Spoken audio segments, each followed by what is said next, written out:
Hello বন্ধুরা, কেমন আছেন আপনারা? আমি ঋতু জাহান। আজকে আপনাদের সামনে অন্যরকম হৃদয় বিদারক ইরানি মুভির গল্প নিয়ে হাজির হয়ে গেলাম। মুভিটির নাম চিলড্রেন অফ হেভেন। হয়তোবা মুভিটির এক্সপ্লেনেশন আগে আপনারা শুনেছেন। আজকে আবার নতুন করে আমি ঋতু জাহান মুভির গল্পটি শেয়ার করতে চলেছি। চলুন বন্ধুরা, গল্পে যাওয়া যাক। মুভির শুরুতেই আমরা ছোট্ট একটি ছেলেকে দেখতে পারি। এই ছেলেটির নাম হলো আলী। মুভির শুরুতেই আমরা দেখতে পারি আলী নামক ছেলেটি তার বোনের ছেঁড়া জুতা সেলাই করার জন্য মোচের দোকানে যায়। আর এই ছেঁড়া জুতাকে ঘিরে আজকে মুভির মূল কাহিনী। চলুন বন্ধুরা, মূল গল্পে যাওয়া যাক। আলী তার বোনের জুতা সেলাই করার পর মোচের দোকান থেকে বের হয়। এরপর আলী একটি সবজির দোকানে যায় এবং কিছু আলু ক্রয় করে। যখন আলী সবজির দোকান থেকে আলু ক্রয় করে তখন আলীর নজর যায় বড় বড় টাটকা আলুর দিকে। তখন দোকানি বলে, এত বড় বড় আলু তোদের মতো গরিবদের জন্য নয়, বরং তুই পচা পচা আলুর দিকে নজর দে, আর সেটাই তোদের মানাবে। তখন আলী দোকানের কথা শুনে সে ছোট্ট ছোট্ট নষ্ট আলু আনতে যায়। আর এদিকে হঠাৎ করে সেই দোকানের পাশে একটা ময়লাওয়ালা আসে এবং আলীর রাখা জুতা ময়লা মনে করে আবর্জনার গাড়িতে তুলে নিয়ে সেখান থেকে বের হয়ে যায়। এরপর আলী দোকানিকে আলুর ওজন মাপতে বলে এবং সাথে এই কথা বলে যে আমাদের হাতে এখন টাকা নাই, তাই মা বলেছে টাকা পরে দিবে। মা আপনাকে বাকি নামের খাতায় আলুর দাম তুলতে বলেছে।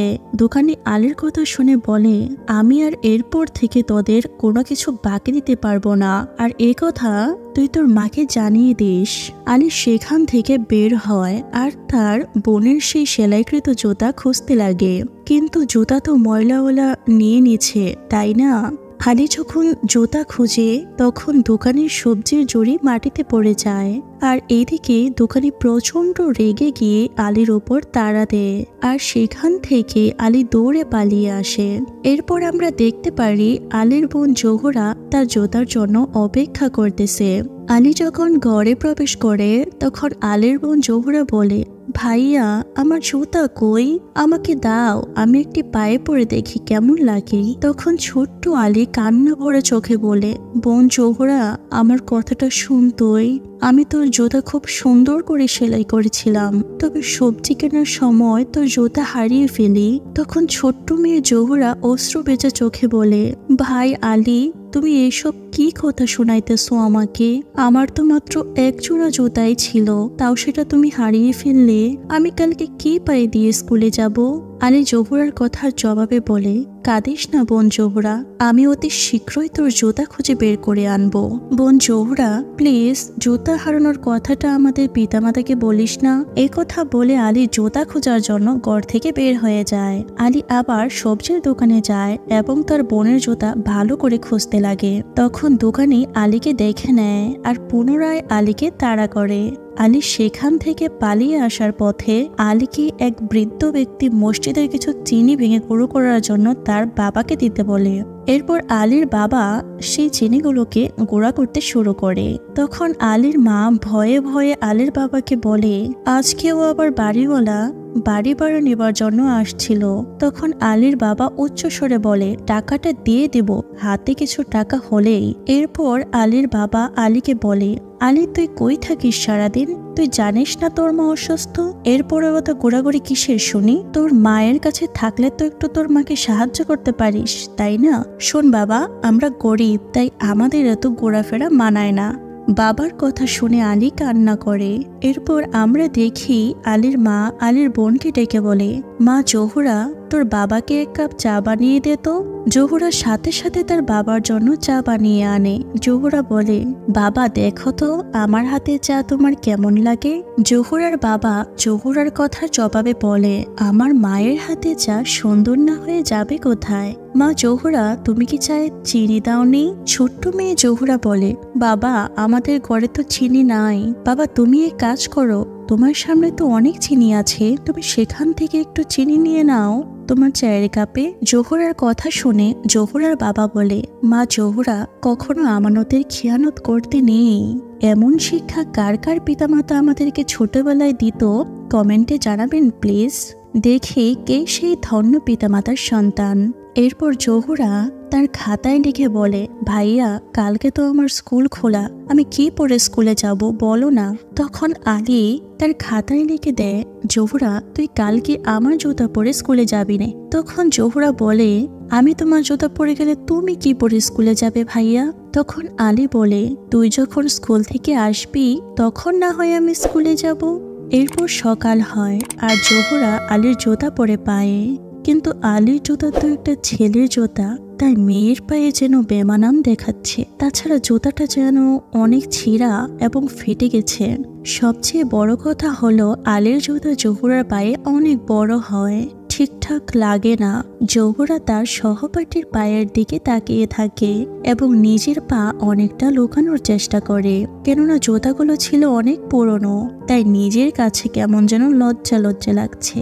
আজকে আবার জহুরা স্কুলে খেলার দিন যাচ্ছে, মানে স্পোর্টস ডে।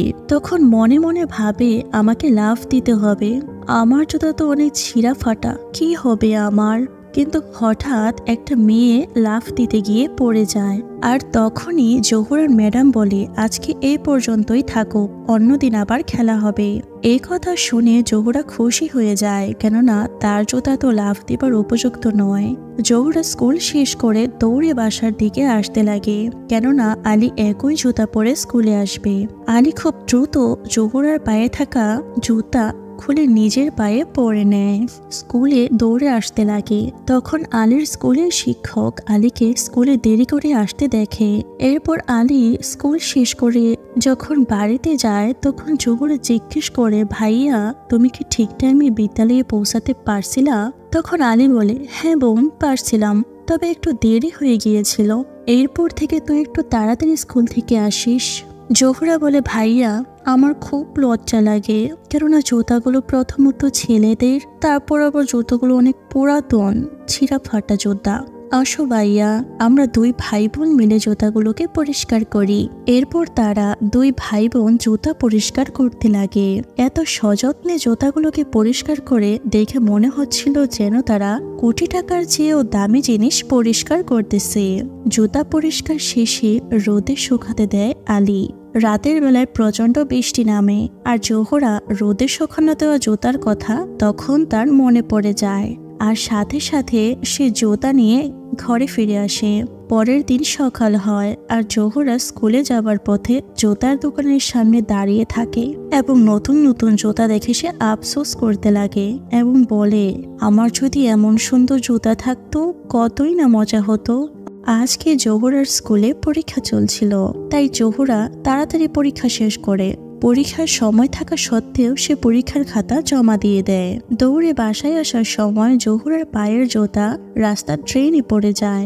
জহুরা জুতাটি তোলার জন্য অনেক চেষ্টা করে, কিন্তু কোনো মতেই যেন জুতাটি তুলতে পারে না। তখন এক ভদ্র ব্যক্তি পানি থেকে তার জুতা তুলে দেয়। এরপর আমরা দেখি জহুরা মন খারাপ করে বাসায় আসে, কেঁদে কেঁদে বলে, ভাইয়া আমি আর এমন জুতা পরে যেতে পারবো না, আমার ভীষণ লজ্জা লাগে, কেননা মানুষ আমার পায়ের দিকে তাকিয়ে খুব হাসাহাসি করে।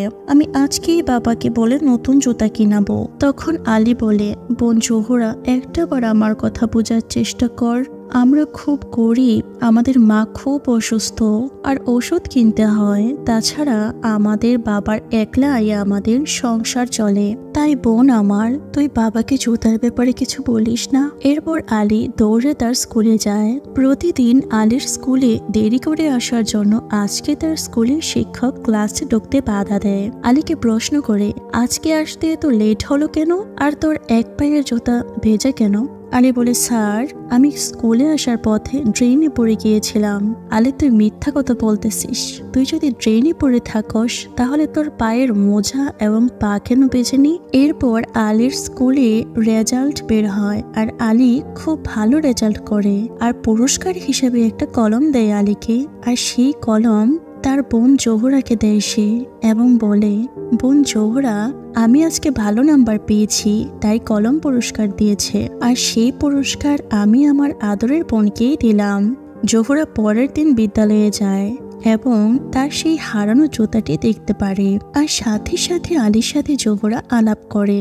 আর তাই তারা দুই ভাই বোন মিলে সেই মেয়েটির বাড়িতে যায়। তবে গিয়ে দেখে সেই মেয়েটির বাবা অন্ধ, চোখে দেখতে পারে না। তখন ছোট্ট আলী ও তার ছোট্ট বোন জোহরা মনে মনে ভাবে হয়তোবা তারা অনেক বেশি অভাবী, হয়তো জুতা কেনার মতো কোনো সামর্থ্য নেই অন্ধ ব্যক্তিটির। আর সেখান থেকে দুই ভাই বোন বাসায় ফিরে আসে। এরপর আমরা দেখি পরের সিনে আলীর বাবার এক বন্ধু মালের কাজ করে। আর তাই আলীর বাবার বন্ধু আলীর বাবাকে ডেকে বলে, আমি শহরে চলে যাচ্ছি, তুমি চাইলে আমার মালির কাজ করা যন্ত্রপাতি রেখে দিতে পারো এবং কাজ করতে পারো। আলীর বাবা মালির কাজ করার জন্য শহরে যায়, তাও আবার সেটা বহু পথ সাইকেলে করে। শহরে গিয়ে কাজ খুঁজতে লাগে, যেন একটা কাজও তারা খুঁজে পায় না। অবশেষে একটা কাজ খুঁজে পায়, আর কাজটি করে তারা অনেক টাকা পারিশ্রমিকও পায় মালিকের কাছ থেকে।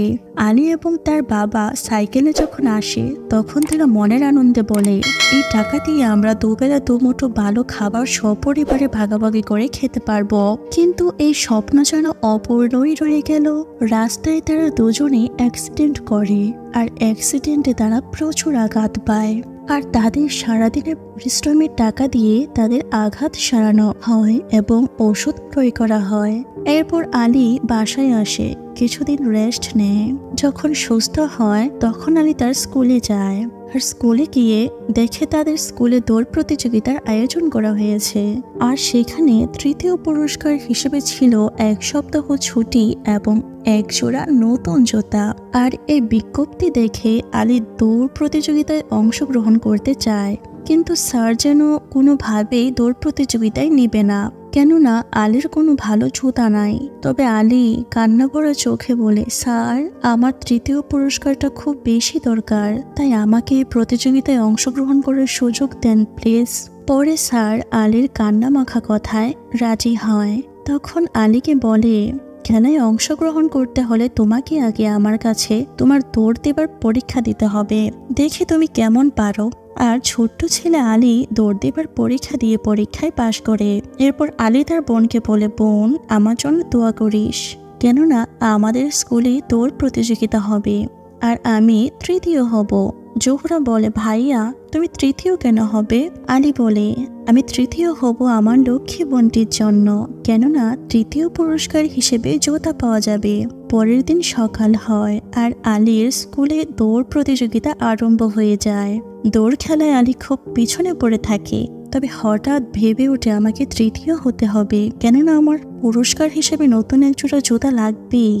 এর পরের সিনে আমরা দেখতে পারি আলী পেছন থেকে প্রচন্ড বাতাসের বেগে ছুটে চলে আসে আগে।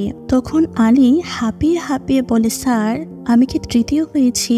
তখন আলীর কথা শুনে স্যারেরা খুশি মনে বলে, আরে বোকা ছেলে, তুমি তৃতীয় হওনি, তবে তুমি প্রথম স্থান দখল করেছ।